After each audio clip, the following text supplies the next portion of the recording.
إن الحمد لله نحمده ونستعينه ونستغفره ونعوذ بالله من شرور أنفسنا وسيئات أعمالنا من يهده الله فلا مضل له ومن يضلل فلا هادي له وأشهد أن لا إله إلا الله وحده لا شريك له وأشهد أن محمدا عبده ورسوله اللهم صل وسلم وبارك وانعم على سيدنا وإمامنا وقدوتنا محمد وعلى آله وصحبه وسلم تسليما كثيرا أما بعد فالسلام عليكم ورحمة الله وبركاته. Bienvenue dans cette nouvelle série, donc le premier épisode de cette nouvelle série de live qu'on a consacré à un élément, un concept important dans notre religion qui est essentiel, qui est la da'wa. Effectivement, c'est l'appel à Allah subhanahu wa ta'ala, c'est l'appel à Dieu. Et pourquoi c'est un point important? Parce que notre communauté, Allah subhanahu wa ta'ala, on a fait la meilleure des communautés parce qu'elle appelle au bien et elle réprimande effectivement le mal. Et qu'elle est effectivement l'essence même de notre religion, c'est le fait de transmettre le message, de le faire, de l'enseigner et de l'appliquer. Et il faut, alhamdoulilah, dans cet esprit de fraternité, ce que tu nous rappelles, barakallahu fik, à chaque fois, on ne devient pas véritablement croyant quand on aime pour son frère ce qu'on aime pour nous-mêmes. Et la meilleure chose qu'on aimerait pour nous-mêmes, c'est la piété, c'est la guidance, c'est la guider, effectivement. Et on souhaiterait guider nos semblables, qu'ils soient musulmans, effectivement non musulmans, on souhaite le bien pour l'autre. Et le meilleur bien, c'est l'islam, c'est notre religion. Car, alhamdoulilah, c'est une série d'épisodes. Pourquoi? C'est un point très très important, surtout dans notre environnement. L'environnement, on n'est pas contre nous, effectivement. Il y a entre musulmans, je veux dire, on est aussi en face d'autres personnes, d'autres cultures, d'autres religions. Et il est important pour ce bien vivre ensemble, c'est d'avoir un certain nombre de comportements, une posture, un positionnement à adopter pour refléter l'esprit de notre religion qui est la sagesse, qui est la bonne parole, la bienveillance, la miséricorde, et ça c'est très très important et parfois on l'oublie, effectivement, on est trop dans le rigorisme qu'on avait vu lors du cours précédent, c'est les 2 ou 3 épisodes sur lesquels on avait effectivement abordé, le dernier, excuse-moi. Le dernier, effectivement, épisode où c'est important d'être dans un équilibre entre un rigorisme trop extrême et entre un laxisme. Et on le retrouve aussi dans la da'wa. Soit c'est dans le laxisme, on est effectivement, on lâche, on dit c'est pas grave, chacun fait ce qu'il veut. Et on est aussi dans un rigorisme trop extrême. On éloigne, au contraire, les gens de la religion en se positionnant de façon trop rigide et trop extrême. Du coup, c'est très très important de prendre ce point-là à l'aune de notre environnement, de notre contexte social, culturel. Et on s'est dit qu'effectivement, c'est quelque chose qui est important. Du coup, il faut y consacrer plusieurs épisodes pour aller en profondeur sur ce sujet. Et notre premier épisode aujourd'hui va traiter effectivement de l'importance de la da'wa, de l'appel à Allah subhanahu wa ta'ala, de ses fondements, ses origines, sa définition, qu'est-ce que c'est, et effectivement les sources aussi par rapport à les sources religieuses par rapport à son statut religieux, parce que certains ulama les considèrent comme étant une science. Il y a parfois même des universités, des facultés qui s'appellent les facultés de la da'wa. Effectivement, c'est dans certaines universités. C'est vraiment important de l'aborder. Et que j'ai le plaisir de recevoir comme à l'accoutumée Cheikh Mahmoud, qu'Allah le récompense par le meilleur, qui vient nous éclairer et alhamdoulilah nous partager avec nous ses connaissances sur ce sujet-là. Barakallahu fik. Je te laisse, Inch'Allah, introduire effectivement le sujet. Barakallahu fik. Allah yarfik ya si Muhammad. Bismillahir Rahmanir Rahim. Alhamdulillahi Rabbil Alamin. Ashhadu an la ilaha illallah wahdahu la sharika lahu wa ashhadu anna Muhammadan abduhu wa rasuluhu. Allahumma salli ala Muhammadin wa ala ali Muhammad kama sallaita ala Ibrahim wa ala ali Ibrahim innaka Hamidun Majid. اللهم بارك على محمد وعلى آل محمد كما باركت على إبراهيم وعلى آل إبراهيم إنك حميد مجيد ورضي اللهم عن الخلفاء الراشدين والصحابة أجمعين ومن تبعهم بإحسان إلى يوم الدين أما بعد. Donc effectivement, c'est un sujet que tu as choisi, qui est très important et on l'oublie effectivement, on ne donne probablement pas l'importance qu'elle mérite donc à cette catégorie, même si certains ouvre une faculté ou une branche d'études de la da'wa, savoir que ce n'est pas automatique. Je dirais même c'est l'essence de l'envoi des prophètes alayhi salatu salam. Tout à fait. Il ne faut pas l'oublier. Si Allah a choisi les meilleurs d'entre nous, et ce sont les plus éprouvés, pour faire le lien avec le live du mardi, et pour cela, certains ont été tués, d'autres ont été, en tout cas tous, ont subi ce qui peut paraître contradictoire. Ils apportent la vérité, ils apportent le bien, et tu l'as si bien dit. Quand Allah dit, subhanahu wa ta'ala, dans la sourate 21, les prophètes, « Wa ma arsalnaka illa rahmatan lil alamin » On t'a envoyé au messager que pour être une miséricorde. Donc il faut vraiment, moi j'ai bien aimé donc cette introduction dans la mesure où, contrairement à ce qu'on pense, quand on aime, le proverbe dit quand on aime qui aime bien châtie bien, c'est pas un châtiment là dans ce sens-là, mais on a l'impression que laisser les gens faire ce qu'ils veulent, la tolérance comme on l'appelle, chacun fait ce qu'il veut, c'est ça aimer, alors que c'est le contraire. Quand on aime forcément le bien, pour tous. Et comme tu l'as précisé, musulmans, non musulmans, et si je t'appelle au bien, ce que je considère comme un bien, avec les arguments qu'on verra, Inch'Allah, c'est parce que je t'aime, parce que je veux que tu sois heureux dans ce bas monde, que tu ne suives pas tes passions, je veux que tu connaisses celui qui t'a créé, je veux que tu connaisses pourquoi tu as été créé, je veux que tu connaisses comment te rapprocher d'Allah. Donc c'est le meilleur cadeau que tu puisses faire à quelqu'un. Ce n'est pas c'est pas des livres, ce n'est pas des voitures, ce n'est même pas des maisons, c'est éphémère. Ce monde, il est éphémère. Donc nous sommes convaincus, en tout cas celui qui croit en Allah, et au jour du jugement dernier, est convaincu que tout le bonheur réside dans l'islam, dans la mesure où Allah, c'est Allah a enseigné et a envoyé tous les prophètes avec le même message. Donc, c'est un cadeau énorme. Et comme tu l'as si bien dit, introduisant donc dans ce verset, je pense le 110 de la sourate Al-Imran, Allah dit kuntum khayra ummatin ukhrijat linas ta'muruna bil ma'ruf wa tanhauna 'anil munkar wa tu'minuna billah. Vous êtes la meilleure communauté suscitée pour les gens, vous ordonnez le bien, vous interdisez le mal et vous croyez en Allah. Les savants font justement la remarque qu'Allah commence, il n'a pas dit vous croyez en Allah, vous ordonnez le bien. Il commence par vous ordonner le bien. C'est que vous n'êtes communauté, la meilleure communauté, que parce que des gens, des croyants, il y en a eu, des croyants, il y en aura, grâce à Allah. Mais ordonnez le bien. On fait dire Omar ibn Khattab, celui qui veut être fier d'appartenir à cette meilleure des communautés, qu'il donc remplisse les conditions, à savoir commencer par ordonner le bien, interdire le mal et quoi d'autre de mieux donc dans la vie. Nous demandons la guidée. Effectivement, quand nous louons Allah subhanahu wa ta'ala dans la prière, dans la Fatiha en particulier, on se met tout de suite en mode pluriel. Et on dit Ihdina as-sirata al-mustaqim. Donc guide-nous. Qui? Moi, pas que moi. Guide-moi, ma famille, les gens que j'aime, même les gens que je n'aime pas, guide-les pour qu'ils sortent de l'ignorance, ils sortent de l'injustice, etc. Donc ça concerne tout le monde. Et effectivement, c'est probablement le plus grand bien que l'on puisse espérer pour quelqu'un, c'est d'être donc sur la voie droite, c'est de vivre sur la voie droite et de mourir sur la voie droite. Donc c'est vraiment quelqu'un qui t'appelle. Et les prophètes, on doit les aimer. On doit vraiment les aimer parce que, et on comprend mieux pourquoi le prophète alayhi salatu wassalam disait qu'aucun d'entre vous ne sera véritablement croyant s'il ne m'aime pas plus que ses pères et mères, ses enfants et plus que lui-même. Parce que nos pères, nos enfants, nos mères, nos épouses, nos époux, qu'est-ce qu'ils peuvent nous apporter si ce n'est des choses matérielles? Or, le prophète alayhi salatu wassalam venant confirmer le message de tous les autres prophètes est venu, ils sont tous venus pour nous apporter le bonheur éternel qui passe par le bonheur ici-bas. Et donc, on ne peut que comprendre l'importance, en tout cas à mon avis, de ce sujet-là. Le fait d'ordonner le bien, interdire le mal, c'est le fait d'appeler les gens au bien, comme Allah le dit également dans le verset de la sourate Al-Imran, juste avant, Allah dit وَلْتَكُمْ مِنْكُمْ أُمَّةٌ يَدْعُونَ إِلَى الْخَيْرِ وَيَأْمُرُونَ بِالْمَعْرُوفِ وَيَنْهَوْنَ عَنِ الْمُنكَرِ وَأُولَئِكَ هُمُ الْمُفْلِحُونَ. Que sorte de vous une communauté, un groupe qui ordonne le bien, interdisent le mal, et voilà ceux qui ont réussi. Donc en dehors de ça, disent les savants, وَأُولَئِكَ, c'est ceux-là qui ont réussi. Donc en dehors de ceux qui ordonnent le bien, interdisent le mal, on n'a pas dit qui imposent quoi que ce soit, qui appellent au bien, qui ordonnent le bien, interdisent le mal. En dehors de ça, il n'y a pas de réussite, il n'y a pas de succès. Donc c'est vraiment une condition. Également dans cette Allah, ce n'est pas que nous, c'est pas que nous, c'est les prophètes, c'est les musulmans de tout temps. Allah dit notamment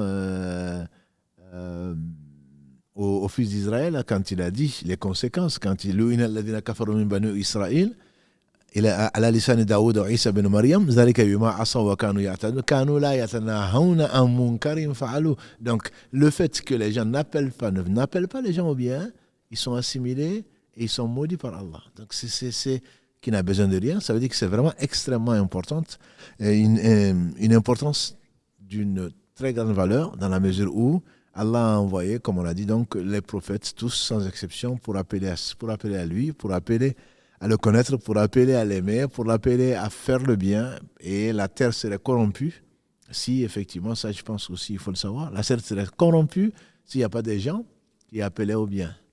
Et le prophète, alayhi salatu wassalam, l'exemple qui est très connu, il a donné l'exemple de ceux qui appellent au bien et qui interdisent le mal, à l'exemple de deux populations dans un même bateau.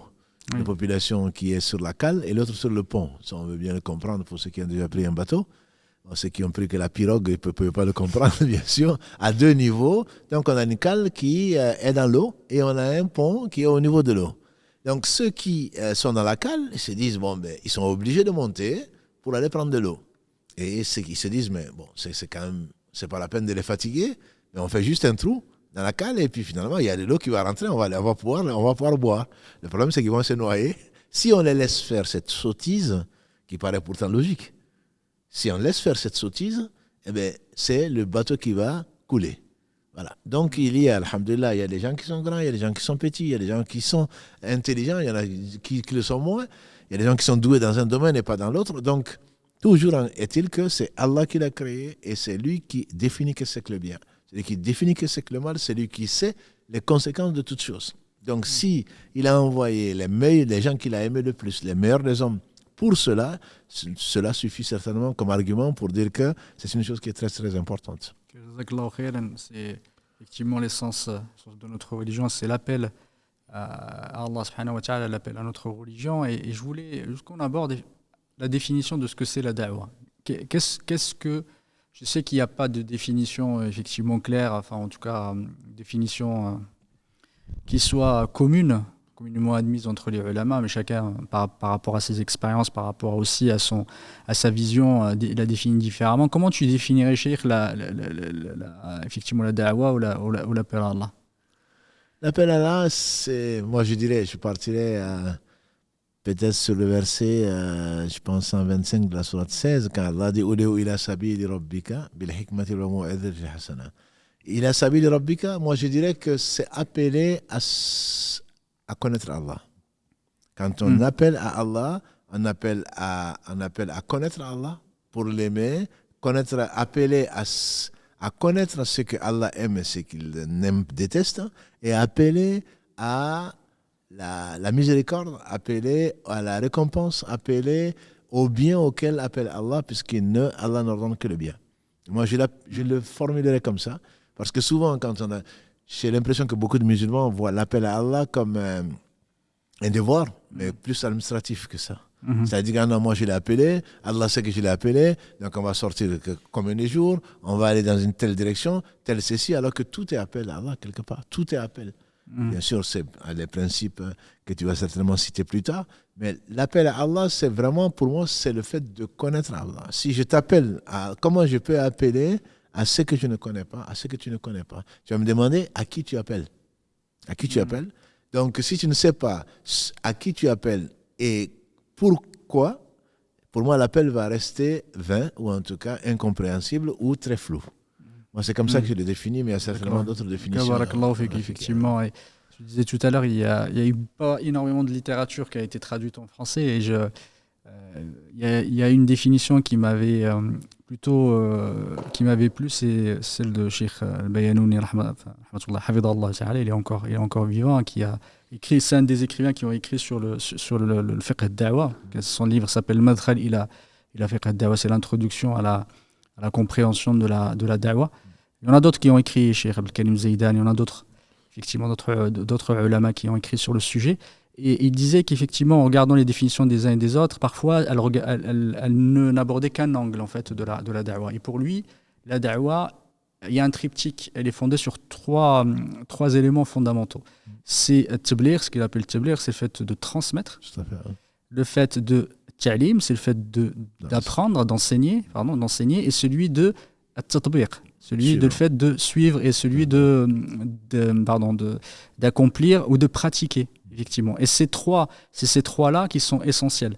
Le prophète alayhi salatu wassalam nous l'a vraiment montré, c'est qu'en fait, il y a le balar, ma'ala rasoul ila al balar, comme Allah subhanahu wa ta'ala dit effectivement, c'est que le fait de transmettre, mais au-delà, et après, il y a juste, c'est le deuxième degré, c'est celui d'enseigner le Coran, d'enseigner effectivement la sunna du prophète alayhi salatu wassalam, et également de la pratiquer.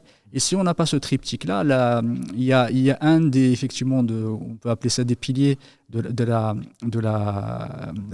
da'wa qui n'est pas respecté. Et c'est vraiment important de prendre ces trois-là. Et ça importe aussi par rapport au comportement de celui qui le fait. Effectivement, le fait de juste apprendre sans montrer l'exemple, sans inciter à la pratique, la da'wa n'étant pas complète. Et ce qui était intéressant aussi, Barakallah, si tu pouvais nous en parler de ce sujet-là, le prophète alayhi salatu wassalam, le fait de dire le balar, il y en a certains qui ont seulement circonscrit, en tout cas ils ont seulement limité la da'wa à tablir. Il y a certains, voilà, ce sont cités groupes, même si Allah subhanahu wa ta'ala les facilite, parce il en a parlé, il a dit qu'ils ont apporté beaucoup de bien.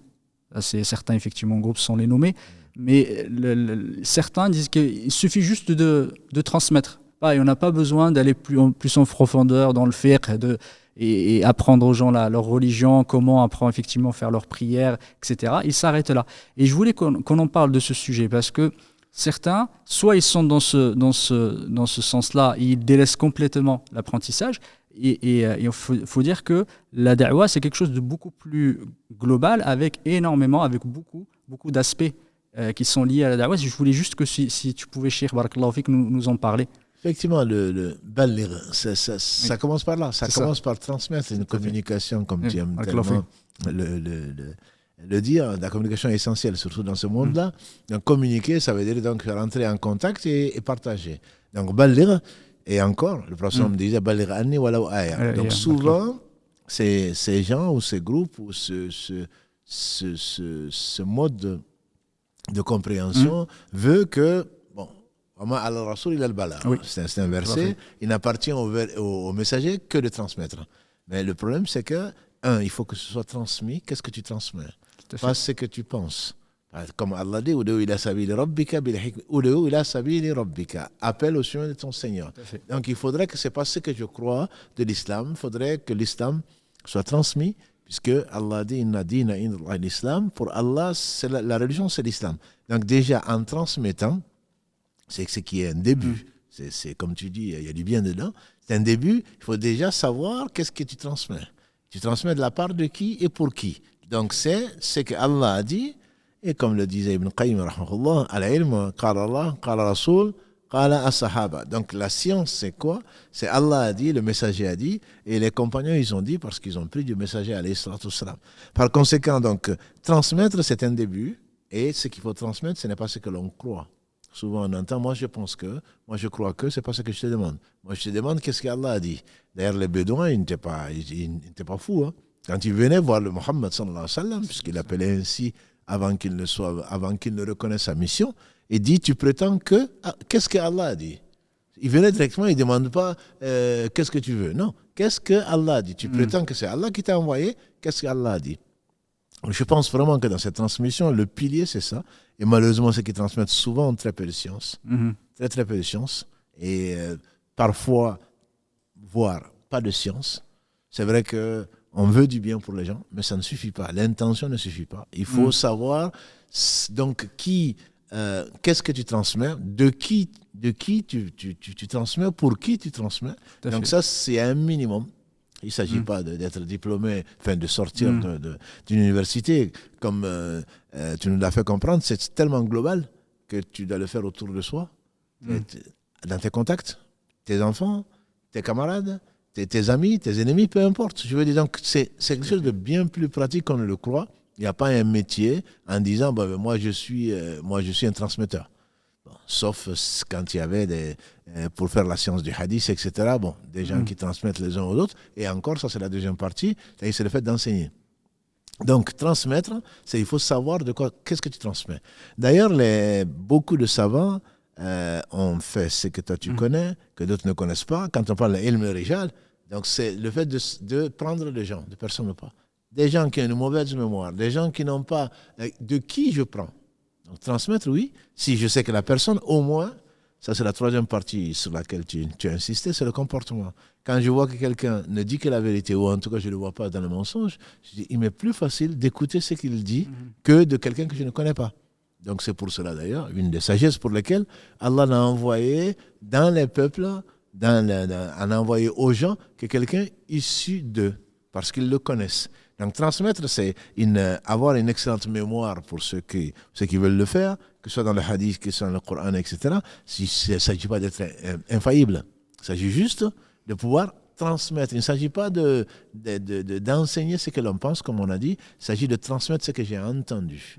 Et le prophète sallam disait souvent, transmettez de moi. Il se peut que celui qui entende comprenne mieux que celui qui a entendu. Exactement. Celui à qui on transmet, mais ça veut dire que je l'ai transmis. Je ne lui ai pas dit ce que je pense, je lui ai dit ce que j'ai entendu.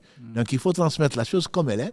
C'est pour cela qu'alhamdulillah, quand on entend le Coran, quand on entend les hadiths, on sait que c'est ce que Allah a dit, son messager ont dit. Après, Allah a fait sortir des gens qui ont entendu. D'ailleurs, Ibn Qayyim, qu'Allah fasse miséricorde, faisant des tafassirs, notamment dans la communauté, Allah a voulu qu'il y ait des gens qui aient une excellente mémoire, comme Abu Huraira, comme d'autres. Tu le réveilles, il te récite exactement ce qu'il a entendu. Et Allah a voulu qu'il y ait des gens comme Ibn Abbas qui, de ce qu'ils ont entendu, subhanallah, ils sont devenus des exégètes, pas par rapport à ce que je pense à Cheikh Saadi parmi les contemporains ou d'autres. À partir d'un verset, Allah les fait comprendre, de tirer des leçons. Donc c'est deux choses complémentaires, mais ce n'est pas forcément réuni à une seule et même personne. Donc on parle ici de transmettre. Quand on transmet, ça veut dire qu'il y a une intégrité. Une intégrité. J'ai entendu si Mohammed est en train de dire ceci, ce n'est pas, je crois avoir entendu. Voilà. Donc il faut vraiment, je pense que c'est une chose qui est importante, c'est pas faire le perroquet forcément, mais c'est de transmettre, c'est une question d'intégrité, c'est une question donc de rigueur, c'est une question de ponctualité. Tout le monde peut se tromper, certes, mais de faire l'effort de ne pas mélanger ses passions, de ne pas mélanger ses opinions par rapport à ce que dit l'islam. Voilà ce que dit l'islam. Après que l'on le comprenne d'une façon ou d'une autre, ça nous engage, mais surtout, la transmission demande une fidélité, une ponctualité et une intégrité, je pense, que, malheureusement, qui manque à beaucoup. On entend souvent Allah a dit, le prophète a dit, alors qu'en réalité, ça peut être loin. J'en ai connu un comme ça, qui a mal fini d'ailleurs, et qui me dit, oui, mais dans le Coran, on trouve ceci. En fait, ce n'est même pas un hadith. Et pourtant, c'est quelqu'un qui pense faire du bien et quelqu'un qui dit appeler Allah. Donc, ça commence là. C'est vraiment apprendre, entre guillemets, c'est apprendre et transmettre donc la chose. Si on la comprend, alhamdulillah, si on ne la comprend pas, au moins, on a été fidèle à ce que Allah subhanahu wa ta'ala a voulu nous conserver. En parlant effectivement de ce sujet, c'est tablir, comme parlant de l'expérience et de la sira du prophète alayhi salatu wassalam, comme a dit Allah subhanahu wa ta'ala dans Surat Jumu'ah, huwa alladhi ba'atha fil ummiyina rasulan yatlu alayhim ayatihi wa yuzakkihim wa yu'allimuhum al-kitaba wal hikma. Du coup, effectivement, yatlu alayhim ayatihi, c'est le prophète alayhi salatu wassalam, Allah subhanahu wa ta'ala a envoyé parmi les personnes qui n'avaient pas de livre, il y a beaucoup de traductions différentes. Il a envoyé parmi eux un messager, effectivement, qui récite ces versets et qui leur apprend, effectivement, qui les purifie, et qui leur apprend le livre et la sagesse. Et la sagesse, certains ulama l'expliquent par la sunna, la plupart, effectivement. Du coup, on voit qu'il y a tous les aspects, effectivement, de la, comme je parlais tout à l'heure, les aspects ou les fondements même de la da'wa, le triptyque, ils y sont, effectivement, parce qu'il y a la purification par rapport au comportement, par rapport à la comportement, par rapport à la pratique aussi, il y a le Coran, il y a l'explication du Coran et par rapport à la sunna. Du coup, il y a ce triptyque qui nous est transmis par le prophète alayhi salatu wassalam, et Allah subhanahu wa ta'ala, quand il a dit qu'il a envoyé le prophète alayhi salatu wassalam avec la guidée, ça c'est important de le comprendre, que c'est un héritage qui passe du prophète alayhi salatu wassalam, qui passe vers les sahaba ou tabi'in, qui ont fait cet effort-là à chaque fois de transmettre et amener les gens, et c'est amener les gens vers la guidée. C'est pour ça qu'on a appelé cette série-là la guidée. On a appelé ça l'appel à Allah, illuminer les cœurs et guider les âmes. Parce qu'effectivement, le prophète alayhi salatu wassalam était envoyé avec la guidée. Et c'est vraiment important de l'avoir en tête. Et en parlant de ce sujet-là, j'aimerais bien que si tu peux nous citer quelques exemples de la da'wa du prophète alayhi salatu wassalam au départ. Les origines de la da'wa étant celles des prophètes, alayhi salatu wassalam, celles du prophète alayhi salatu wassalam. Et on voit, là on voit la, comment dire, tadarruj, c'est pardon, c'est le mot, effectivement, la graduation, effectivement, dans la paix. Si tu pouvais, barakallahu fik, nous donner quelques exemples de l'expérience et comment le prophète alayhi salatu wassalam a mené la transmission du message, l'apprentissage, l'enseignement. Effectivement, c'est le triptyque dont tu parles, transmettre, mais transmettre à qui? Oui. Voilà, donc on doit transmettre aux gens que l'on connaît, et surtout il a commencé alayhi salatu wassalam par les gens qui sont les plus proches de lui. Il est évident que c'est ce qu'on aime pour eux, c'est ce qu'on aime le plus, c'est pour eux que l'on souhaite le meilleur, comme on souhaite le meilleur pour tout le monde, mais ils ont ce droit sur nous, c'est qu'ils sont proches, et donc on a double récompense entre nous.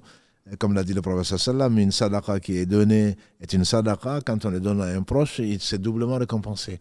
Ils ont plus de droits, nos femmes, nos enfants, nos proches ont plus de droits que d'autres, même si chacun a ses droits. En plus, ce sont les gens qui nous aiment le plus, les gens qui nous croient le plus, les gens qui nous connaissent le plus. Donc il y a un aspect aussi pratique. On sait que, comme Allah subhanahu wa ta'ala dit, même si tu n'écoutes pas, au moins ne m'agresse pas, entre guillemets, parce que ce que je t'amène, tu sais que c'est du bien. Et donc il a commencé alayhi salatu wassalam, comme on le sait, comme on le sait dans sa sira, il a commencé, on imagine, par notre mère Khadija Kalalagré, qui est son épouse. Il a commencé par Ali, qui vivait avec lui, parce qu'il a pris en charge, par son meilleur compagnon, on dira, puisqu'il dit que s'il devait prendre un ami, il aurait pris Abu Bakr comme ami, mais c'est son compagnon. Donc par le meilleur compagnon, et de fil en aiguille, donc par les gens qui sont de plus en plus proches. Et ça, malheureusement, les gens ont l'impression qu'ils soient qui se réclament d'un mouvement ou d'un autre, on va aller faire on va aller voir les autres alors que chez soi-même, je dirais ça brûle, et on va laisser d'éteindre le feu ailleurs. Donc la méthodologie, l'origine, c'est avant toute chose, c'est les gens qui te connaissent, même si tu as évolué grâce à Allah, et qui te font confiance, qui voient ton évolution et qui savent que tu leur veux du bien. Parce que s'il n'y a pas ce sentiment, cette complicité entre guillemets, cette confiance entre la personne qui appelle et la personne qui est appelée, ça risque de faire flop. Quand je t'appelle, c'est parce que tu me connais, tu sais que je veux du bien, tu sais que je suis quelqu'un qui ne cherche pas autre chose que le bien, que c'est, comment dirais-je, bénévole, que c'est dépourvu d'un intérêt derrière, et également, je sais également comment te parler. Je sais ce que tu aimes, je sais ce que tu n'aimes pas, plutôt que d'aller t'adresser, je veux dire, à des gens qui ne te connaissent pas. La preuve, c'est que le prophète sallam, quand il est monté sur le mont Safa pour appeler les gens, on connaît la suite, et qu'il les a appelés les Quraysh, en disant, et si je vous disais que derrière ce mont Safa, il y a une armée qui va vous envahir, est-ce que vous allez croire? Ils ont dit, mais bien sûr, tu n'as jamais menti. Donc ça ne suffit pas. Son intégrité était connue de tous. C'est Mohammed Amin, sallallahu alayhi wa sallam. Il était respecté pour ça. Mais néanmoins, son propre oncle, on sait, Abu Lahab, sur lui ce qu'il mérite, il est déjà en enfer, l'a contesté devant tout le monde. Il dit alors, je vous appelle à adorer Allah sans rien lui associer, ou comme les historiens l'ont rapporté. Donc c'est avant toute chose le fait donc, de savoir que les proches sont les plus en droit d'être appelés, entre guillemets, d'être invités à ce banquet qui est celui d'Allah subhanahu wa ta'ala, qui est l'islam. Et donc c'est pour cela qu'il faut commencer.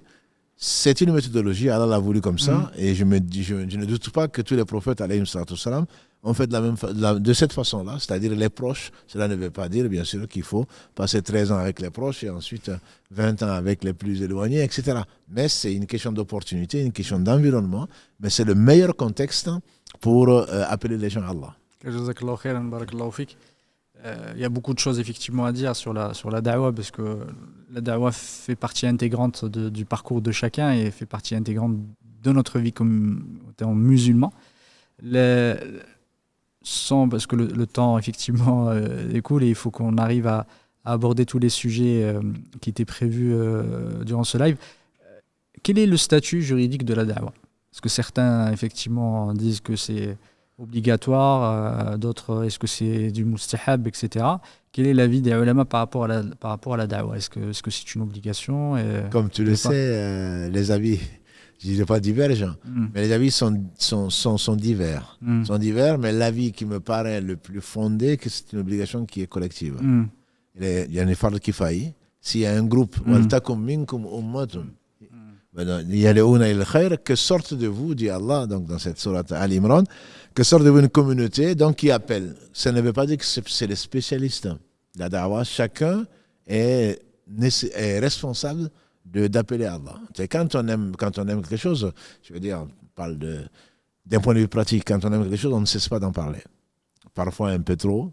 Ce n'est pas la meilleure méthode, voilà, on ne parle plus que de ça. Celui-là, depuis qu'il est devenu pratiquant, comme il l'appelle, parce qu'il n'y a pas de ça n'a pas de sens, il ne parle plus que de ça. Bon, c'est normal.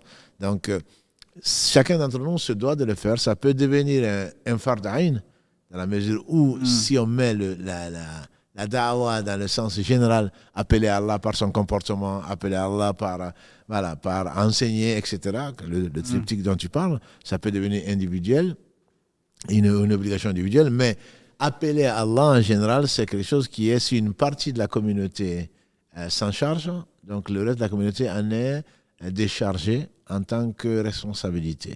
Il faut au moins qu'il y ait une communauté, aussi petite soit-elle, de gens qui sont savants dans le domaine où ils appellent, et donc le statut que je favoriserais, c'est le statut donc de Fard Kifaï, et dans n'importe quelle communauté, où qu'elle soit, qui est une partie. Dans une famille, il faudrait que l'époux ou l'épouse, plutôt le père ou la mère, s'en occupe, forcément, parce que c'est la plus petite des communautés.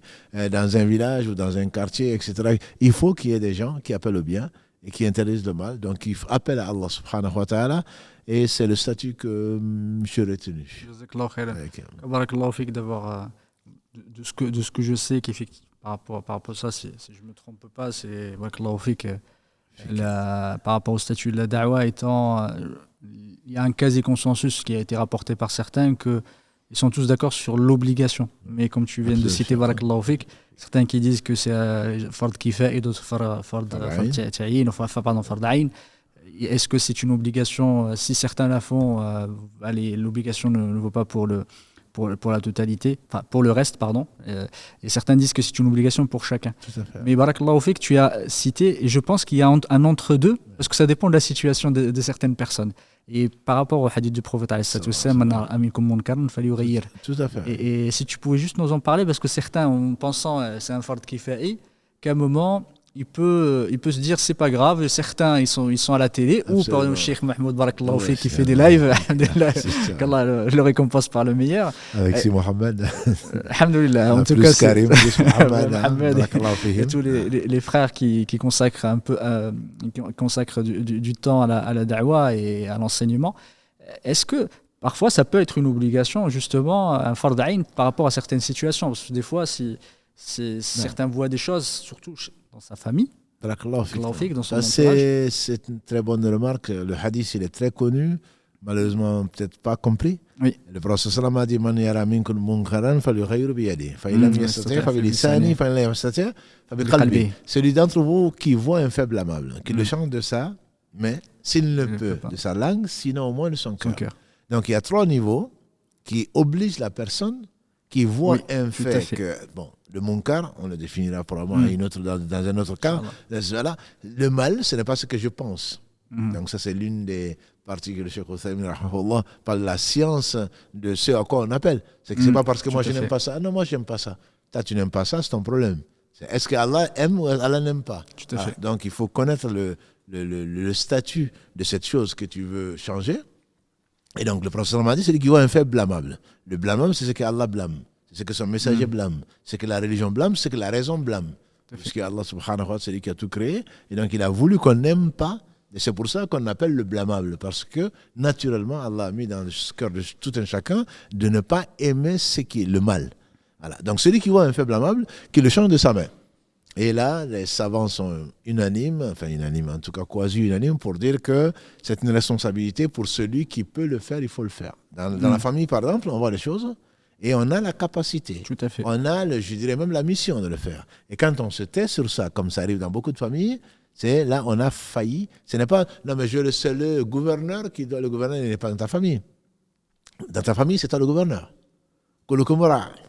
C'est toi, chacun d'entre vous est responsable. Chacun d'entre vous n'est pas forcément gouverneur, mais il gouverne, il s'occupe, il ordonne là où il est dans son domaine. Donc c'est pour cela que là, ça peut devenir, et ça devient même, je dirais, une obligation individuelle pour cette personne-là. Et comme elle ne peut, ce n'est pas, ça c'est toi, c'est moi, c'est quelqu'un d'autre, et s'il ne peut pas, alors qu'il change de sa langue, au moins il ne peut pas arrêter le mal, donc il va l'arrêter physiquement, sans forcément agresser, il va arrêter le mal qu'il voit. S'il ne peut pas, parce qu'il n'est pas habilité à le faire, alors qu'il change de sa langue, au moins dire, ceci n'est pas... Parce qu'il y a beaucoup de choses que l'on voit, on a l'impression que les gens le connaissent, ne le savent pas. En fait, ils ne savent pas. Le minimum, et dans l'islam, il y a cette, c'est qu'on verra, Inch'Allah, comme méthodologie, il y a le fait d'informer. Tout à fait. Parfois, on vient, voilà, on casse tout. Après, les gens, ils n'ont pas compris. Pourquoi il ne fait pas ça? Pourquoi il ne faut pas faire ça? Au moins, il faut l'expliquer. C'est pour ça que le triptyque dont tu parles, il y a le fait d'enseigner. Avant de condamner qui que ce soit, s'il faut condamner, il faut lui expliquer au moins pourquoi. Allah n'a pas, Allah subhanahu wa ta'ala qui est le sage, qui est l'omniscient, il n'a pas châtié un peuple ou châtié des gens avant de leur envoyer quelqu'un, avant de leur montrer ce qu'ils doivent craindre. Tout à fait. Donc il y a une information auparavant, mais en tout cas il a dit à l'Israël qu'il change de sa main. Non, ça ne se fait pas. Et pourquoi? Et ceci et cela. Et si même là, il risque sa vie ou il risque autre chose, le minimum c'est qu'on n'accepte pas la chose par son cœur. Et ça, c'est, à ma connaissance, c'est une obligation. Parce qu'il a dit, dans une version de Muslim, et après ça, il n'y a plus le foi. La personne peut prier, elle peut jeûner, mais il n'y a pas cette relation d'amour avec Allah, puisque si on aime, on ne fait rien, on voit ce que la personne qu'on aime n'aime pas, et que ça ne dise même plus rien dans le corps, dans le cœur, c'est que cet amour est un amour platonique, ça ne sert à rien. Tout à fait. Donc il n'y a plus de foi. Ce qui amène effectivement à cette définition que certains donnent, et comme tu dis, il y a l'entre-deux. Quand on est dans un environnement où on peut agir, il faut agir, et ça c'est d'autant plus important. Le verset, comme on l'a dit, les dénégateurs des fils d'Israël ont été maudits par la bouche de Daoud, David alayhi salam, et de Isa, Jésus alayhi salam. La conséquence c'est quoi? Ils voyaient un mal, le munkar, et ils ne le changeaient pas, ils ne l'interdisaient pas. Et ça, après ça, comme l'a dit le prophète sallam, quand le cœur ne bouge même pas, c'est ce que je crains pour moi, je le dis, et je crains pour beaucoup. Parce qu'à ce moment-là, tout devient normal. On accepte tout. Le mal, le condamnable, le blâmable, le poison, on accepte tout, on ne dit rien. C'est de la tolérance, chacun fait ce qu'il veut. Donc c'est pour cela qu'il y a des lois, c'est pour cela qu'il y a des choses qui sont interdites. Si on ne les interdit pas, alors ça devient, même pas la loi de la jungle, ça devient tout simplement invivable. Soit dit en passant, ce hadith-là est une preuve même que la foi n'est pas seulement une croyance du cœur, mais c'est aussi celle de l'acte. Tout à fait. Absolument, parce que c'est dénué, c'est l'essence même de la foi est en l'acte. Et aussi, un des éléments de ce hadith-là qui sont vraiment importants, c'est que la da'wa, c'est une action. Ou en tout cas, l'amr bil ma'ruf wa nahy anil munkar, ça fait partie, c'est toujours une action. Parce que ça ne veut pas dire que quand tu le fais par le cœur, que tu es dans l'inaction. Parce que c'est une action du cœur. Parce que l'adoration, on commence souvent par une action ou un acte du cœur. Tout à fait. Et peut-être la partie la plus importante, c'est bien une croyance, c'est bien l'amour, c'est bien l'espoir, c'est bien la crainte. Tout ça, c'est le domaine du cœur. Et il ne faut pas que ça soit interprété. Effectivement, je rappelle à nos followers, ceux qui nous suivent, que effectivement, c'est qu'on le fait de le changer par le cœur ne veut pas dire ne rien faire.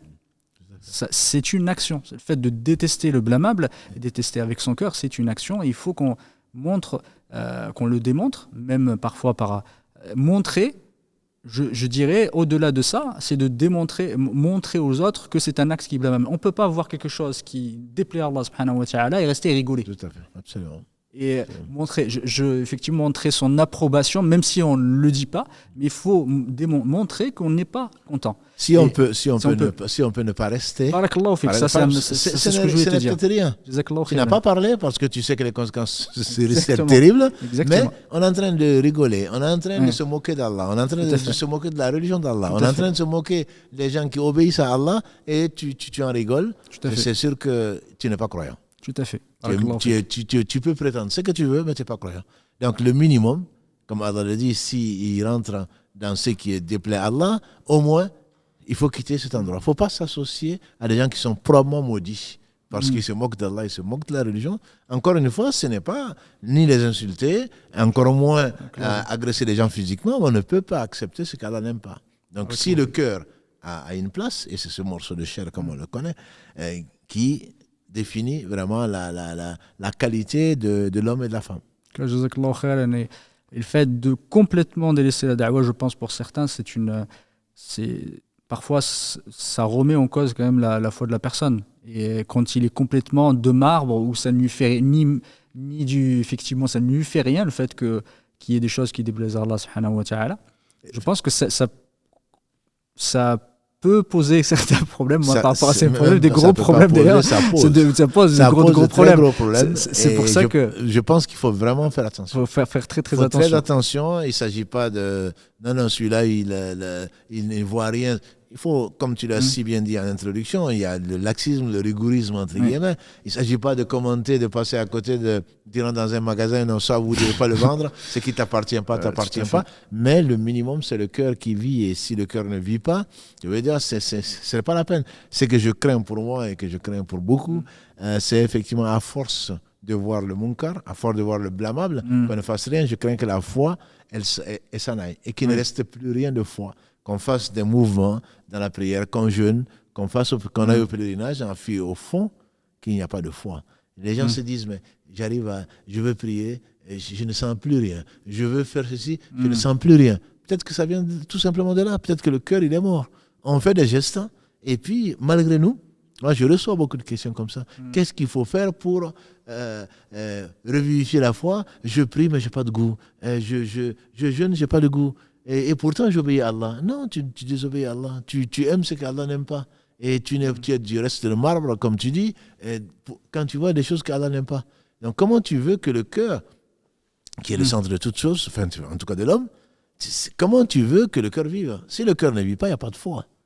La foi tourne autour, elle est dans la poitrine, mais elle n'est pas dans le cœur. Et si le cœur est mort, c'est tout le reste qui est mort. Donc, c'est quelque chose de... Je te remercie pour son introduction. C'est vraiment très, très, bien plus important qu'on l'imagine. Voilà. S'il n'y a pas de foi, s'il ne rentre pas dans le cœur, il n'y a pas de foi. Donc, on peut prétendre ce qu'on veut. Si le cœur ne bouge pas quand on voit ce qu'Allah aime, et il ne bouge pas quand on voit ce qu'Allah n'aime pas, alors il n'y a pas de foi.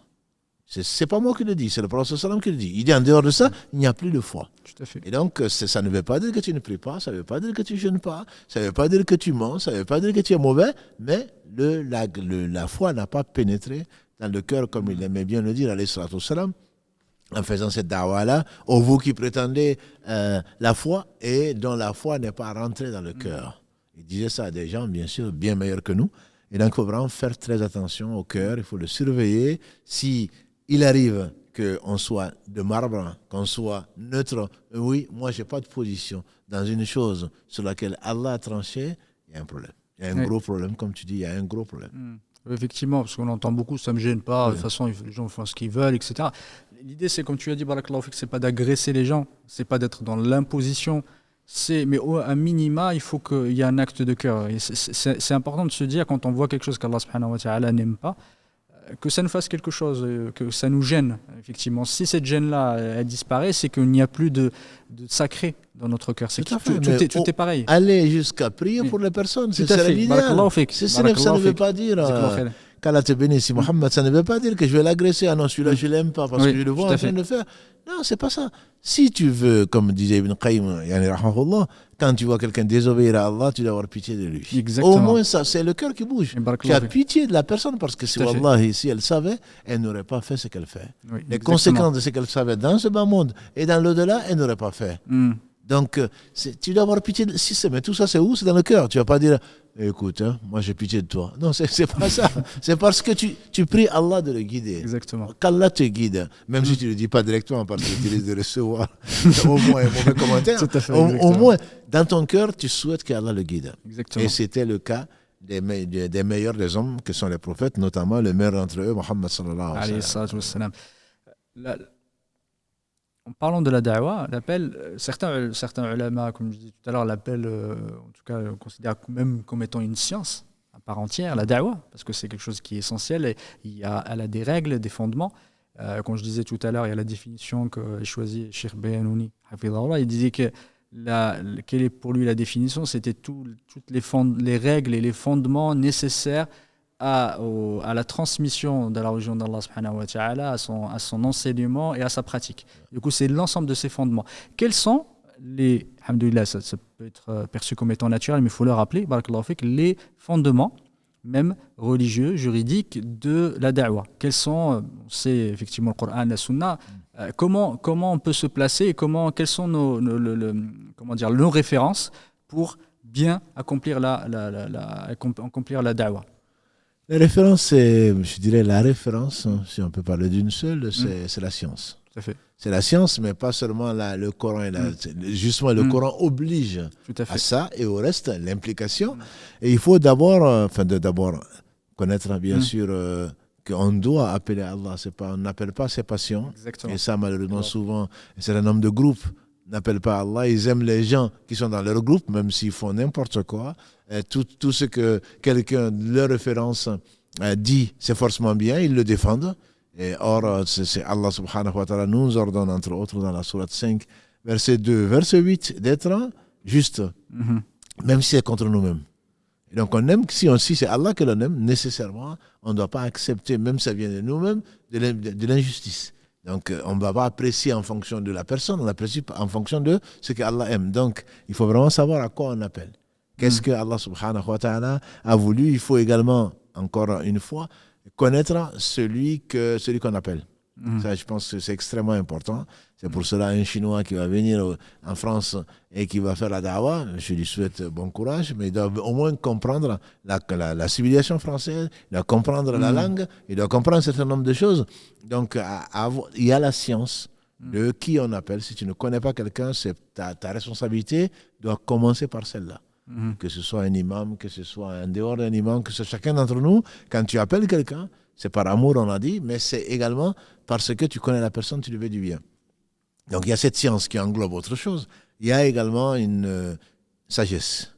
Il faut savoir que tout ne se dit pas en même temps. Il faut mesurer les conséquences de ce que l'on dit, quand on le dit, où on le dit, etc. Donc, il y a une sagesse qu'il faut avoir. Il y a la méthodologie également.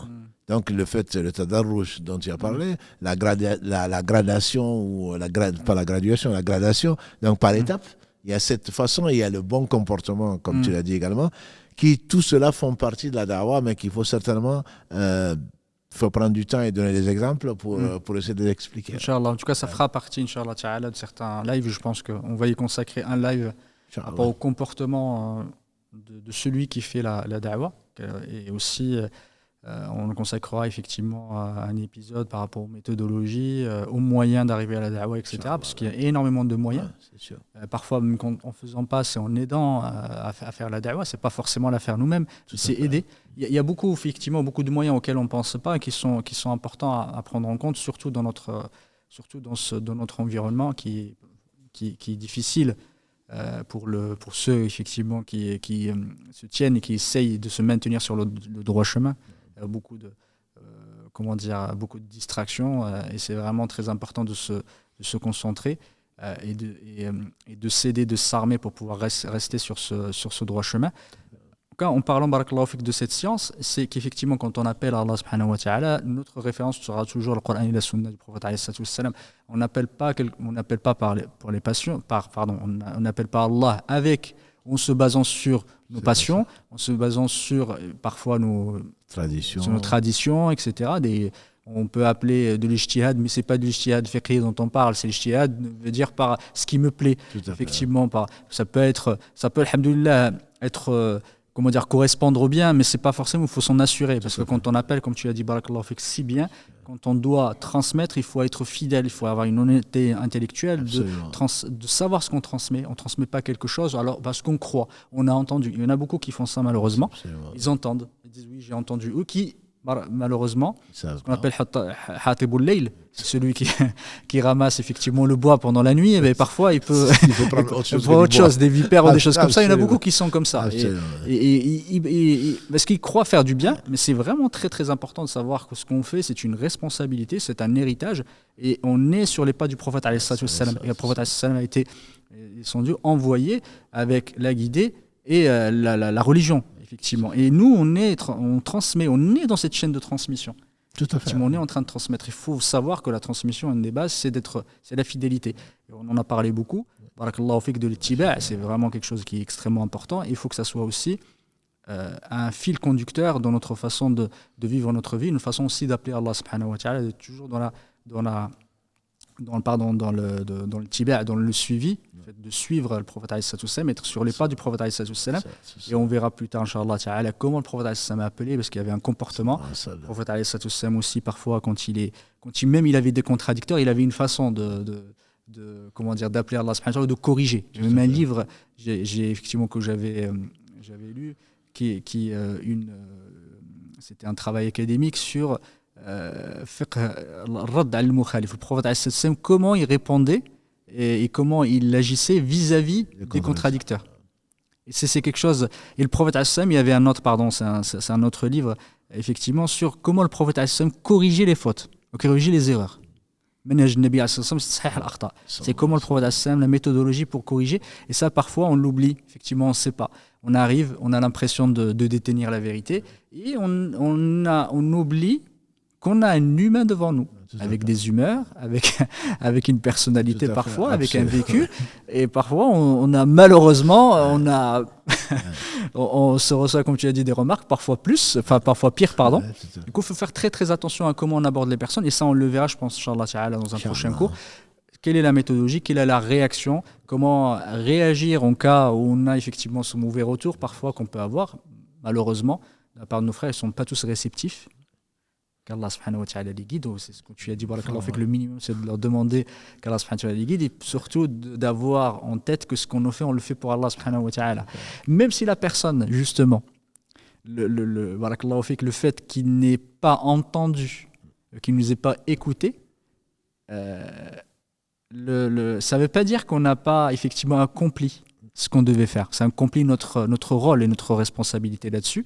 C'est que quand on est fâché parce que la personne ne nous a pas écouté, c'est qu'il faut se remettre en question de la raison pour laquelle on l'a fait. Parce que justement, c'est la personne qui nous a fait du mal et on a commencé à s'énerver, pourquoi il ne m'a pas écouté, c'est qu'il faut se poser la question par rapport à la sincérité. Pour faire le lien avec le live du mardi, c'est comme se disait, toute épreuve, d'où ça vient de moi-même. Tout à fait. Donc il faut toujours se poser la question pourquoi. Et il y a donc un des maires de quartier avec qui je discutais il n'y a pas si longtemps que ça, il m'a dit, il y a un musulman, je ne dirais pas sa nationalité, puisqu'il reste musulman, il dit c'était un collègue. J'ai toujours gardé ça de lui. Il y avait du racisme, bien sûr, comme il y en a encore aujourd'hui, comme il y en a toujours eu, quelque part. Et quand il allait aux embauches, et puis rarement ça marchait. Et quand il revenait, au lieu de dire ils sont racistes, ils ne m'ont pas pris, il me dit je n'ai pas réussi à les convaincre. Oui. Ah, ça, c'est quelque chose qui m'a vraiment beaucoup plu. Ça, c'est un homme musulman qui me disait ça. Il dit je l'admirais. Il me dit qu'est-ce que je vais faire pour le convaincre, la prochaine fois, qu'est-ce que je vais corriger pour les convaincre. Alors que lui, il est convaincu et les autres sont convaincus que ce n'est pas racisme. C'était l'un des meilleurs d'entre eux, mais bon, il ne dit pas ils sont racistes, ils ont fait ceci. Il se dit non, je n'ai pas réussi à les convaincre. Donc, qu'est-ce que je devrais faire? Si on pouvait agir sur ce sur quoi on doit agir, je pense qu'on serait vraiment plus tranquille. Nous, on est là dans la critique.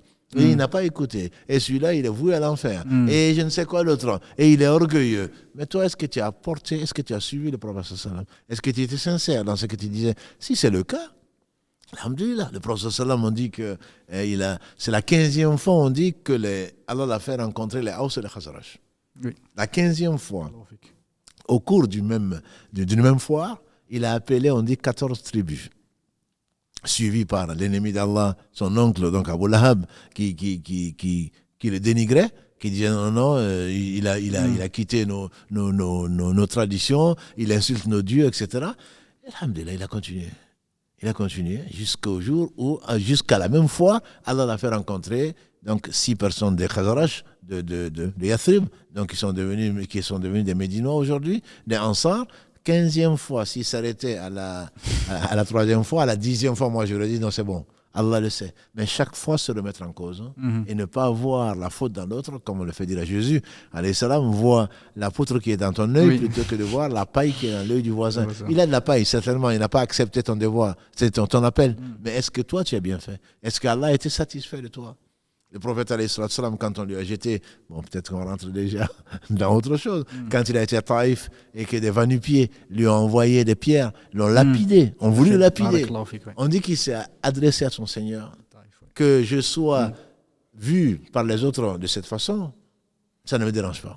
Ce qui me dérangerait, c'est que tu ne sois pas satisfait de moi. Et ça, c'était le prophète. Et pourtant, c'est le meilleur homme. C'est celui qu'Allah a aimé le plus parmi les hommes. Et pourtant, il ne se prenait pas pour ce qu'il n'était pas. Il était un humain. Et il demandait à Allah d'accepter ce qu'il a fait. Là, on sait qu'il est sincère. Donc, c'est à son exemple que nous devons tous... Les gens n'ont pas écouté. On n'a pas 100 000 followers. On n'a pas je ne sais quoi d'autre. C'est pas important. C'est pas important. C'est important. C'est un prophète viendra. Et j'aime beaucoup ce hadith qui est très long. Et qu'Allah nous compte parmi les gens qui rentreront au paradis sans leur demander des comptes. Un prophète viendra dans ce hadith. Le prophète me dit, j'ai rencontré, on m'a montré les umam, les groupes humains, et j'ai vu des prophètes qui sont suivis par, bon, Moussa en particulier beaucoup, certains que quelques-uns, et un prophète viendra avec personne. Au jour du jugement dernier, personne ne l'a suivi. Et pourtant, il était assisté par Allah. Pourtant, il disait la vérité. C'était un prophète, choisi par Allah, mais personne ne l'a suivi. Donc nous, on pense que la sincérité est fonction des followers, la sincérité est fonction donc du résultat qui ne dépend que d'Allah. Tout à fait. Voilà. Et donc tu fais très bien de le souligner. Je pense qu'il faut que chacun d'entre nous se pose la question, si ça ne marche pas, pourquoi?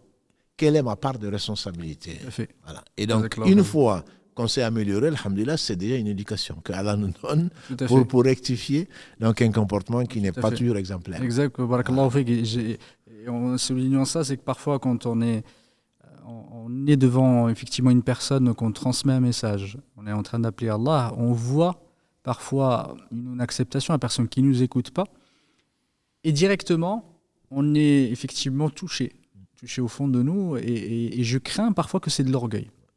Je crains que parfois c'est de l'orgueil, ça nous arrive tous. Il faut se poser la question, pourquoi justement on est touché? Est-ce que parce qu'il ne veut pas écouter, effectivement, et qu'il désobéit au message d'Allah subhanahu wa ta'ala et de son messager, ou est-ce que parce qu'il ne m'a pas écouté, du coup, en fait, il me remet en question, il ne veut pas me croire, etc., etc. Il faut se poser les questions. Vraiment, il y en a beaucoup qui s'énervent à cause de ça. Je pense que le bon comportement, c'est de se dire, je suis en train de le faire, je le fais parce qu'Allah subhanahu wa ta'ala me l'a demandé, je transmets un message, et en faisant ça, déjà j'ai des hasanat, alhamdoulilah. J'ai déjà effectivement accompli. Allah m'a choisi, déjà, subhanallah, Allah m'a choisi, il m'a donné la foi, il m'a permis d'appeler les gens à lui. Je suis sur la route, en tout cas sur le chemin des prophètes, pas sur la voie, au moins sur le chemin des prophètes. ومن أحسن قولا ممن دعا إلى الله وعمل صالحا وقال إنني من المسلمين. Allah dit qui, dans la sourate Fussilat 41, qui a meilleur discours que celui qui appelle à Allah. Donc quand tu parles de l'importance de Allah, Allah dit il n'y a pas meilleur discours que celui qui appelle à Allah. Tout à fait. Et qui fait bonne œuvre, et c'est ce que tu fais. Et donc Allah subhanahu wa ta'ala nous réforme. Normalement, ça devrait nous suffire. Absolument. Parce que des fois, qu'Allah subhanahu wa ta'ala nous réforme tous, parfois on voit des disputes, mais des fois les gens élèvent la voix, et parfois même, j'ai déjà vu des bagarres, effectivement, entre deux frères, et quelqu'un qui vient pour donner un conseil, etc. Et ça, la personne n'accepte pas, l'autre, ça monte dans les tours, etc. Je me dis que les deux, en fait, le problème, c'est les deux. C'est pas celui qui n'a pas accepté, c'est les deux. Parce que normalement, la première personne, si elle était vraiment sincère, elle se posait vraiment les questions, elle s'arrêterait. Tout à fait. S'arrêterait. Il ne devrait pas se dire, oui, je vais les imposer, et on va partir, et ça va être la polémique, et ça part. Parce que normalement, tu devrais moins t'arrêter, te dire, alhamdoulilah, j'ai fait ce qu'il fallait. Prie pour lui, et tu pars. Alhamdoulilah, t'as pas besoin. Oui, il m'a pas regardé, il m'a pas écouté, que ceci. Et effectivement, ça, je pense que c'est un des gros problèmes qu'on retrouve dans notre parfois, on va pas dans nos communautés. Qu'Allah subhanahu wa ta'ala nous réforme tous. Il faut vraiment qu'on fasse un gros travail. C'est pour ça, alhamdoulilah, une des raisons pour laquelle on a choisi de traiter ce sujet-là, de la da'wa, c'est de traiter aussi, Inch'Allah, le comportement à avoir vis-à-vis de ses frères, vis-à-vis effectivement des contradicteurs, comment se comporter, quelles sont les méthodes, et pas seulement s'arrêter à dire j'appelle Allah subhanahu wa ta'ala. Parfois, le bien peut conduire au mal. Et ça dépend, comme tu nous as c'est bien effectivement dit, barakallahu fik.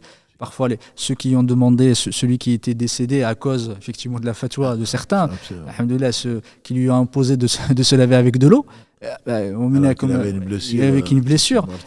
Exactement, certains imposent des choses par ignorance, justement, au lieu de s'arrêter. Et c'est ça, barakallahu fik, d'avoir rappelé que l'importance de la science, appeler Allah subhanahu wa ta'ala va avec la science. Ça ne veut pas dire qu'on est des savants, bien sûr, mais ça veut dire qu'en fait, on se base sur des choses. Et la science aussi, c'est le comportement, c'est la sagesse dont tu viens de parler, c'est la méthodologie. Allah commence par ça, même exactement. Avec son prophète sallam. Fa'alam annahu la ilaha illallah. Il enseigne, sache. Donc c'est la science qui précède, comme dit le Bukhari, la science qui précède les actes.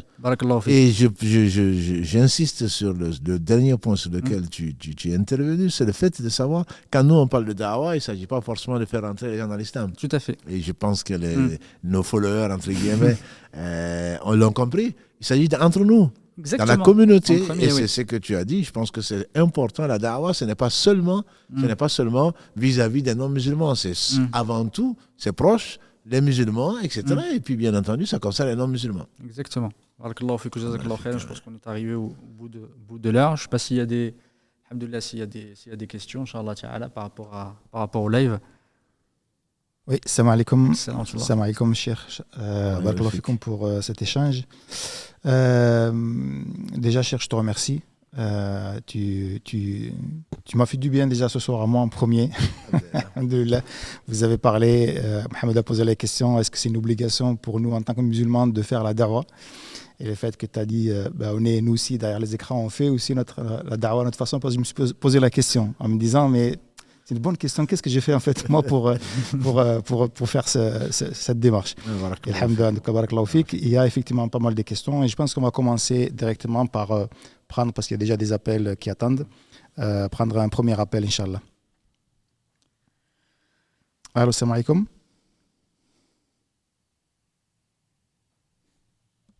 Salam alaikum.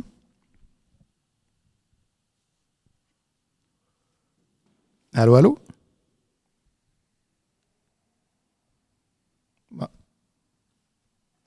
Bon, alhamdoulilah, apparemment la personne ne répond pas. On va en prendre un autre appel, Inch'Allah. Et avant de prendre un appel, Inch'Allah, il y a pas mal de questions qui sont arrivées aussi dans les commentaires. Je vais essayer de résumer une question qui revient souvent, mais sur différents sujets. Une personne qui dit, voilà, moi j'ai ma mère qui est non musulmane. Il y en a un qui dit, moi je connais un couple qui vit dans des proches qui vivent dans le haram et qui vont jusqu'à la fornication. J'ai mon mari qui n'est pas très pratiquant, comment faire la da'wah de la meilleure façon avec ces personnes-là? C'est ce que disait si Mohamed. Je pense qu'il y a cette méthodologie qu'on traitera, Inch'Allah, plus en profondeur. C'est avant tout, je pense, que d'informer la personne de la meilleure des façons et un comportement surtout. Un comportement. Le prophète sallam, on le verra, il a vu quelqu'un on ne peut pas l'imaginer, en train de confondre la mosquée avec un urinoir. Et ce n'est pas pour autant, des gens voulaient le tuer, ou presque les compagnons, ils étaient choqués. Et il ne sait pas ce qu'il a fait. Il a dit, attendez qu'il termine. Tout à fait. Attendez qu'il termine d'uriner. C'est que même pas, non, qu'est-ce que tu fais là? Non, attendez qu'il termine. Il a un besoin. Il a un besoin physiologique. Attendez qu'il termine parce que c'est ça son problème. Là, toi, le problème que tu vois, c'est pas lui. Son problème n'est pas là. Voilà. Donc, quand il a fini de vider sa vessie, il mettait de l'eau dessus. Voilà, mettez de l'eau dessus. Et ensuite, il a été le trouver. Il lui a dit, tu sais, ça, c'est un endroit donc qui n'est pas consacré à autre chose qu'à la prière, etc., invoquer Allah. Et on fait dire à cet homme, oh Allah, pardonne-moi, pardonne à Mohammed et ne pardonne à personne d'autre. Voilà. Comment tu vas réduire la miséricorde d'Allah à vous deux seulement? Mais juste pour dire que nous, on veut, Allah nous montre par là, entre autres, que c'est lui qui fait ce qu'il veut. C'est pas, on sort de nos non-musulmans ou des gens qui pratiquent pas ou qui vont dans l'association ou qui font la pire des injustices ou qui font ceci, cela. Si ça dépendait que nous, Allah dit dans la sourate 28, Al-Qasas, si ma mémoire est bonne, verset 46, Innaka la tahdi man ahbabtu, walakin Allah yahdi man yasha. Ya Muhammad, tu ne guides pas qui tu aimes. C'est Allah qui guide qui il veut. Donc il faut déjà accepter cette situation qu'on a, parce que c'est Allah qui guide. Voilà. Si Allah avait voulu, on serait à leur place. Déjà, je pense qu'il faut remercier Allah de ne pas être à la place des gens que l'on aime en tout cas ou que l'on n'aime pas. Déjà. Tant qu'il y a un peu d'humilité. Non, moi je veux le convertir comme on entend certains. Moi je veux faire... Qui tu es pour convertir qui que ce soit? Donc je pense déjà que c'est quelque chose dans le cœur. On doit remercier Allah de ne pas être à leur place. On doit prier pour eux, demander à Allah qui nous utilise pour faire du bien. Si tout ceci est réuni, il se peut déjà qu'on réfléchisse à ce qu'on veut faire plutôt que d'agresser les autres, d'être impatient. C'est pas toi qui le fais, c'est Allah qui le fait. Donc ça, je pense, c'est une réponse globale et il faut prendre certainement les différents cas. Mais il faut déjà commencer par purifier son cœur et ne le faire que pour Allah, comme le disait si Mohammed tout à l'heure, la sincérité. Est-ce qu'on l'appelle pour nous? Est-ce que c'est mon père? J'aimerais bien que, ou c'est ma mère? Non. C'est parce que c'est une créature d'Allah qui a des devoirs vis-à-vis d'Allah, c'est de l'adorer. Il ne le fait pas. Est-ce qu'on le fait pour Allah ou est-ce qu'on le fait pour soi-même? Ah, moi, ma fille, elle ne fait pas ceci. Ma fille, elle sort avec quelqu'un. Et ils font la fornication. C'est parce que c'est ma fille ou c'est parce qu'Allah n'aime pas ça? Voilà. Donc, il y a tout ceci qui rentre. C'est facile de théoriser. Mais il est clair qu'il faudrait avant tout, Ud'u ila sabili rabbika, appel au chemin de ton Seigneur. Si on le fait pour Allah. Si on ne le fait pas pour Allah, il se peut que ça marche. Mais je crains qu'on n'ait pas la récompense que l'on espère en tout cas. Barakallahu fik, Cheikh. Donc, on invite, Inch'Allah, toutes ces personnes qui ont posé à peu près ces questions similaires aussi d'attendre les prochains lives, Inch'Allah. On rentrera plus dans le détail. Il va y avoir d'autres appels et je voudrais juste rappeler aussi, quand vous appelez pour passer en direct et poser vos questions, d'éteindre votre... le support avec lequel vous écoutez le live, parce qu'on entend les échos et du coup c'est difficilement compréhensible en fait. On a quelqu'un? Ouais. Allô, salam alaikum. Allô. Ouais, alhamdoulilah, il y a peut-être un problème de retour. Je ne sais pas. On va continuer. Une autre question, Inch'Allah, donc, qui est arrivée dans les commentaires. Est-ce que la personne pose la question, est-ce que on travaille souvent avec des non-musulmans aussi, on les côtoie souvent, est-ce que même si on a la science pour faire la da'wah, est-ce que ces gens-là, on doit aussi leur faire la da'wah? Disons que, alhamdulillah, si Allah nous éprouve, toute épreuve, on le dit le mardi, toute épreuve, le fait de rencontrer quelqu'un, c'est une épreuve, le fait de vivre avec quelqu'un, c'est une épreuve, et c'est ce que je dis souvent, et qu'Allah nous préserve, je crains que demain, Allah subhanahu wa ta'ala nous interroge, nous qui vivons avec les gens, pourquoi on ne les a pas appelés à Allah? C'est une obligation. Si on a l'occasion, ce n'est pas que par leur offrir un livre ou leur prendre la tête, entre guillemets, toujours en train de parler d'eux. Comme il a dit si Mohammed tout à l'heure, il y a le triptyque. Le troisième, c'est le comportement. Pourquoi les gens fuient l'islam autour de nous? Je dis autour de nous. Des gens, s'ils savaient, bien entendu, ils se seraient précipités. Et demain, ils vont certainement regretter d'être passés à côté de la vie. Donc, c'est avant toute chose de leur aimer du bien. Et leur aimer le bien, les appeler au bien, les prier pour eux. Je dis sincèrement, priez pour eux. Qui d'entre nous prie pour les non-musulmans pour qu'ils deviennent musulmans? Il ne s'agit pas de, comme l'extrême droite pourrait le penser, qu'on est venu pour coloniser la France ou l'Europe, etc. Ce n'est pas ça le problème. Nous, on doit être des modèles, mais des modèles de douceur, d'amour, des modèles de miséricorde. On ne doit pas souhaiter le mal pour les gens. On doit souhaiter le bien. Si vraiment ceci rentre dans le cœur, on doit prier Allah subhanahu wa ta'ala pour les guider. Et si c'est Allah qui guide, après, quand on a l'occasion, on n'a pas à brader, entre guillemets, la religion d'Allah. C'est la religion d'Allah, ce n'est pas la nôtre. Inna dina inna Allah in Islam. L'islam étant la religion d'Allah, il faut l'exposer tel que Allah, on a dit, transmettre ce qu'Allah a dit. Ah non, oui, il y a des divergences. Et si tu vas sur Google, certains savants disent que non, ce n'est pas les savants, c'est Allah a dit, le messager a dit. À partir de ce moment-là, si on voit un homme intègre, je connais un qui qui est mort, il a déjà ce qu'il mérite, il est là. Oui, mais bon, l'alcool, c'est en 4 étapes. Finalement, c'est pas complètement machin. Il était là en train de faire la bise à tout le monde, à servir du champagne. Et Dieu seul sait dans quel état il est. Et je vous assure, il était détesté. Détesté des non-musulmans comme des musulmans. Voilà. Donc, ça ne t'appartient pas. Bois ce que tu fais, ce que tu veux. Mais tu n'as pas à justifier ton comportement en te faisant un islam à la... Voilà. Donc, au self-service. Je prends ça m'arrange. Non. Moi, comme tu me vois, tu peux, si on dit, mais toi tu fais ça, tu dis non, je sais que je fais ça, je demande à Allah de changer, mais c'est pas ça l'islam, c'est tout. C'est tout. Donc on n'a pas, l'islam ne nous appartient pas. Il faudrait transmettre exactement autant que faire se peut l'islam, et ensuite, surtout avec nos comportements qui ne soient pas contradictoires par rapport donc à ce que nous disons. Allah reproche aux croyants, pourquoi vous dites ce que vous ne faites pas. Donc le comportement dans le triptyque est extrêmement important. Tu es un ambassadeur. Toi qui te dis musulman, et tu l'es, je ne doute pas de ça, mais toi qui penses être croyant, ton comportement, tu es un ambassadeur de l'islam. Pas pour Allah, Allah, il se passe des mondes. Mais tu es un témoin. Comme l'a dit le prophète Ali, à Khaybar, fais doucement, appelle les gens à l'islam. Si par toi, Allah guide quelqu'un, c'est mieux pour toi que les chameaux roux.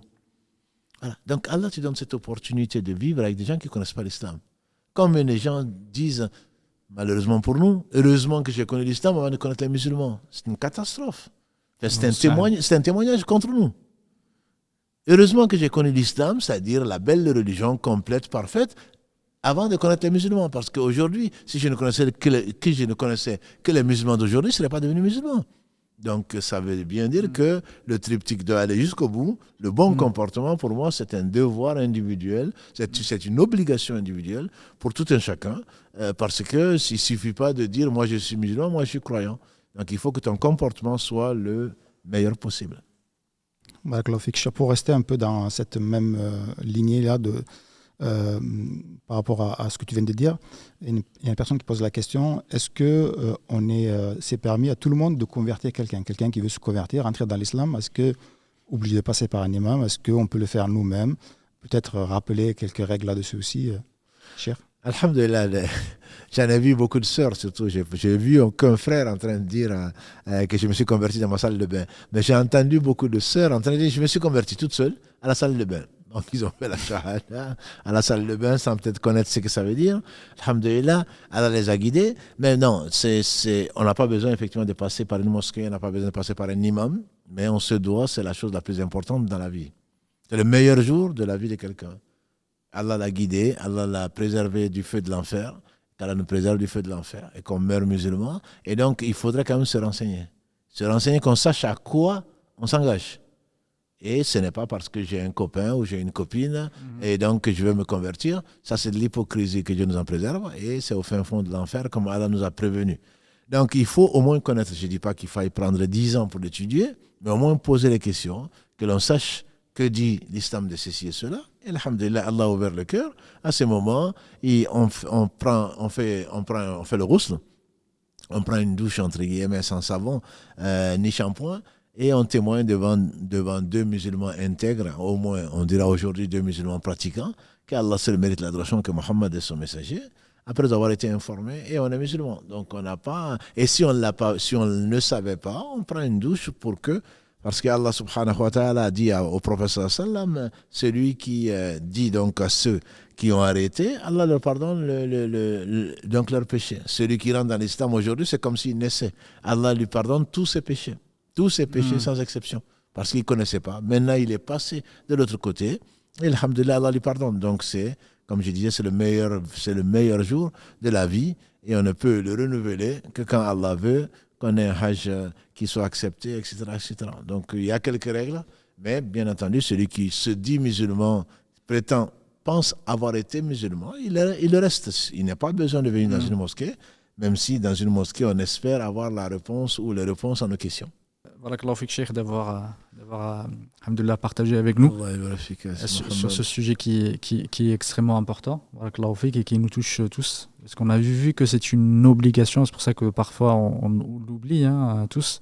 Il faut qu'on se dise qu'est-ce qu'on fait, alhamdoulilah, pour l'appel à Allah subhanahu wa ta'ala, qui est une chose essentielle. Le fait, alhamdoulilah, de pratiquer nous-mêmes, de de nous conformer aux enseignements de notre religion est une obligation, mais le fait de le transmettre aussi est une obligation. Comme tu as dit, barakallahu fik, de façon fard kifa'i, effectivement certains le font, l'obligation n'incombe pas à tout le monde, mais ça peut être aussi une obligation individuelle, parce qu'il y a une grosse divergence là-dessus entre les ulama sur ce sujet-là, mais il faut qu'on se dise qu'est-ce qu'on fait effectivement dans ce sens-là. À minima, c'est d'aider, alhamdoulilah, les structures, aider à appeler Allah subhanahu wa ta'ala et répandre le bien au travers des bonnes actions, au travers du comportement dont tu as parlé, barakallahu fik. On a toujours emmené ambassadeurs de notre belle religion. Il faut qu'on soit les meilleurs ambassadeurs. Et quand, barakallahu fik, de l'avoir rappelé, malheureusement, beaucoup ont une mauvaise image de l'islam à cause justement de comportements de certains de nos sœurs et de nos frères, et parfois qui dévoient le nom d'Allah subhanahu wa ta'ala, qui parlent alors qu'ils ne connaissent rien de notre religion, et qui agissent, barakallahu fik, en disant parfois qu'ils voient et qui sont, quand on les voit, barakallahu fik, à faire, ils boivent, ils fument, ils font effectivement toutes les mauvaises choses derrière, et parfois s'arrêtent à certains, comment dire, c'est pas des détails, mais à certains sujets sur lesquels ils se braquent, justement, et ils braquent les gens en face, parce que les autres, ils voient, qu'on peut dire, du comportement qu'ils voient, ils voient de l'incompréhension, enfin ils comprennent pas le comportement qu'ils ont, ils voient un paradoxe devant eux, les gens qui ne respectent pas les fondements de leur religion. Justement, et voilà. Le ramadan comme les gens se plaignent de nous, de nos quartiers, etc. Ils n'arrivent pas à dormir, les gens brûlent les voitures, etc. Et pourtant dans la journée ils ne mangent pas, ils ne boivent pas. Donc c'est quand même contradictoire. En tout cas, quand je parlais de ça, je pensais vraiment au ramadan. Et certains, beaucoup, effectivement, qui jeûnent pendant la journée et qui s'énervent. Ah ouais. Moi, je jeûne. Je jeûne, ne m'énerve pas. Je dis, ne m'énerve pas, je jeûne. Là, tu jeûnes pour Allah subhanahu wa ta'ala. Surtout qu'ils voient, ils se disent, mais regarde, quel comportement il est là. Et après, effectivement, ils imposent des choses et ils font pas preuve de bon comportement. Et tu fais bien, barakallahu fik, tu l'as si bien dit que c'est la da'wa. Et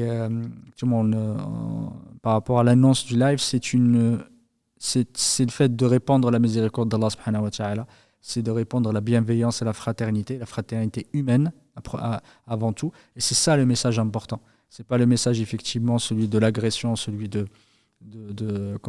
l'extrémisme ou de l'extrême rigorisme. C'est vraiment se dire on est là pour transmettre la miséricorde d'Allah subhanahu wa ta'ala, le bien au travers de tout le monde, et quel meilleur moyen que de le faire que par la bienveillance et par la sagesse, barakallahu fik, parce que les messages ne peuvent effectivement arriver à point nommé. Dans tablir, quand Allah subhanahu wa ta'ala dit balligh, c'est toujours où est-ce que tu vas arriver, c'est toujours à arriver à quelque chose. Ça, en fait, le sens premier linguistiquement de tablir, balara, c'est-à-dire tu vas arriver. Un message qui va rester qui va rester à l'intérieur de toi, ou qui va pas dépasser, soit ta langue, qui va pas dépasser, qui va pas arriver jusqu'au bout, c'est pas le meilleur message. C'est partie de la transmission. Je pense que c'est Cheikh Sharif rahmahullah qui disait que la parole qui vient du cœur atteint notre cœur. Tout à fait. Et quand ça vient de la langue, ça ne dépasse pas les deux oreilles. Exactement. Alors, donc on est en train d'agresser les uns et les autres. Et on pense, en tout cas, moi j'ai fait mon devoir. Non, tu n'as pas du tout fait ton devoir, parce que tu as fait le contraire de ton devoir. Voilà. Donc on agresse les gens, et Allah sait que dans le cœur, ce n'était pas le bien qu'on voulait pour eux. Exactement. Donc c'est vraiment très important. Et comme tu l'as si bien dit, il y a 3 niveaux que Allah nous donne, et il est miséricordieux. On n'est pas tous obligés de changer par la main. Certains disent que ce sont les autorités, disons les personnes en charge, qui doivent changer de la main. Eux, ils ne peuvent pas se contenter de changer ou d'ordonner par la langue seulement. Quant à celui qui ne peut pas, qui n'a pas d'autorité, qui n'est pas habilité à le faire, il doit le faire quand même par la langue. Et quant à toi et moi, qui n'ont pas d'autorité ni habilité, au moins que le cœur change, comme tu l'as si bien expliqué, au moins que le cœur bouge, et que finalement, qu'on appelle à Allah au travers au moins de ça, parce qu'on ne peut pas aimer, si on prétend aimer Allah, on ne peut pas aimer ce qu'Allah n'aime pas. Barakallahu fik. Qu'Allah te récompense par le meilleur. Allah subhanahu wa ta'ala nous accorde la sagesse et la patience d'appeler Allah subhanahu wa ta'ala de la meilleure façon. Qu'Allah nous aspire le meilleur. Barakallahu fik wa jazakallahu khairan. On vous appelle, Inch'Allah Ta'ala, on continuera au live prochain d'aborder ce sujet de l'appel à Allah subhanahu wa ta'ala. Jazakallahu khairan, assalamu alaikum wa rahmatullah, subhanakallahumma wa bihamdika, ashhadu an la ilaha illa anta astaghfiruka wa atubu ilayk, subhana rabbika rabbil izzati amma yasifun wa salamun ala al mursalin, walhamdulillahi rabbil alamin.